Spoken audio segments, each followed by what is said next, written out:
Здравейте! Добре дошли в моя канал. Тук ще започна да качвам клипове за анимета, по-точно за Bleach. За Bleach ще качвам след Нова година, малко, някъде към 10 януари, може би, нещо такова. Ще качвам ревюта на манга главите от Bleach. От първата до последната. Ще качвам също и видеа за обобщение, какво е станало в дадената арка, кои са се били, кое трябва да запомните, кое ми е харесало, кое не. Ще се радвам да чуя вашето мнение. Искам да кажа, че този канал го направих, защото ми харесва анимето. Искам да намеря хора като мене и затова създадох този канал и много ще се радвам, ако наистина това стане. И ако може тези мои бъдещи абонати да казват и на своите приятели да почват да гледат Bleach или каквото и друго аниме да е, защото аниметата са много хубави неща. И има много хубави анимета, особено Bleach, които не само битките са хубави, но има и много други неща. Но сега искам да поговорим малко за анимето Bleach, какво има в него. Тук ще има малко спойлер, предупреждавам, но няма как иначе да запознаем с него. Няма да е кой знае какво, ще кажа някакви основни неща.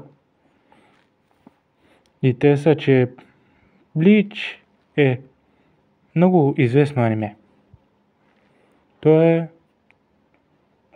слагано в топ 3 на аниметата. Слагано е с Наруто и One Piece наравно. Нали, те са били винаги топ 3.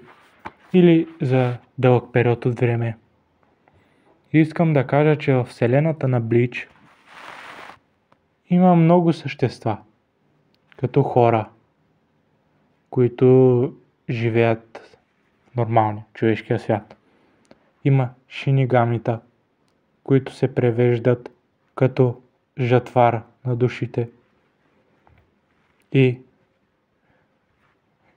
аранкай, куиншта и други. Всеки живее на различно място.